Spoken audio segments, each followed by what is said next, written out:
Hi అండి, welcome to Suggu sweet life. ఇవాళ మనం పాపడి ఎలా చేయాలో నేర్చుకుందాం.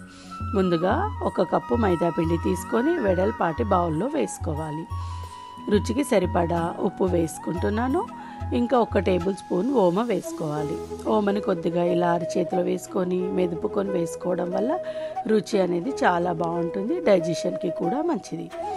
సాల్ట్ ఓమ కలిసేటట్టు కలుపుకొని ఇప్పుడు ఒక పెద్ద గరిటెలో నెయ్యి లేదా నూనె వేసుకొని బాగా సలసలా మరిగేటట్టు వేడి చేసుకోవాలి. ఇలా కాచుకున్న నెయ్యి లేదా నూనెని పిండిలో వేసుకొని కలుపుకుందాం. ఇలా పిండి మొత్తము కలిసేటట్టు ఆయిల్ పట్టేటట్టు మనము పిండిని మంచిగా మిక్స్ చేసుకోవాలన్నమాట.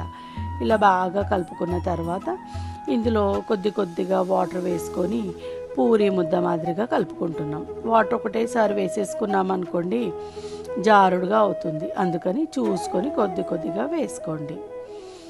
ఇందులో ఆయిల్ వేసాము, నెయ్యి ఆయిల్ ఏదైనా వేసుకోవచ్చు అని చెప్పాను కదా.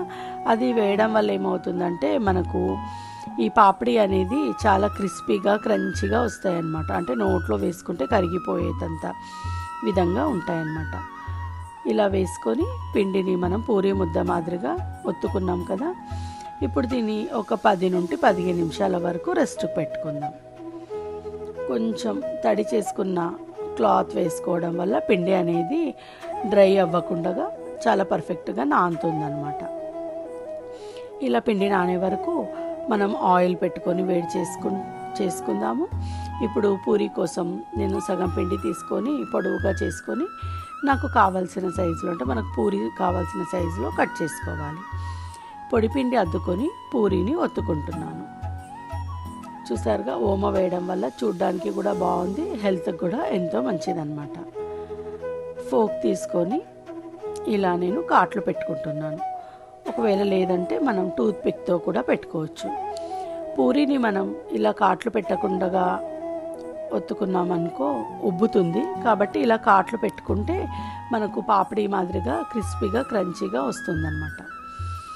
రౌండ్గా కాకుండా కొంచెం ఇలా 4 మడతలు ఫోల్డ్తో వేసుకుంటే చూడ్డానికి డిఫరెంట్గా ఉంటుంది, పిల్లలకు కూడా కొంచెం వెరైటీగా అనిపిస్తుంది అనమాట. అందుకోసమని ఇలా నేను ఫోల్డ్ చేశాను. ఇలా మనం మొత్తంగా అన్నీ చేసి పెట్టుకొని రెడీగా ఉన్నాయనుకోండి, ఫ్రై చేసుకోవడానికి కొద్ది టైంలోనే చేసుకోవచ్చు. నూనెను మాత్రం బాగా వేడి చేసుకోవాలి. వేడి చేసుకున్న నూనెలో నేను ఇవి వేసుకుంటున్నాను. లో ఫ్లేమ్లో పెట్టుకొని ఫ్రై చేసుకోవాలండి. వీటిని మనం బాగా ఫ్రై చేసి 10 డేస్ వరకు స్టోర్ చేసుకోవచ్చు. వీటిని మనం పిల్లలకు టమాటో కచప్తో కానీ పెద్దవాళ్ళకు టీ టైం స్నాక్గా కూడా వీటిని వాడుకోవచ్చు. ఇక స్కూల్స్ కాలేజెస్ స్టార్ట్ అవుతున్నాయి కాబట్టి పిల్లలకు స్నాక్స్ బాక్స్లో పెట్టిస్తే చాలా ఎంజాయ్ చేస్తూ తింటారు. మీరు కూడా ట్రై చేసి ఎలా ఉందో నాకు కమెంట్ బాక్స్లో తెలియచేస్తారు అనుకుంటున్నాను. Like, share, subscribe. Thank you అండి.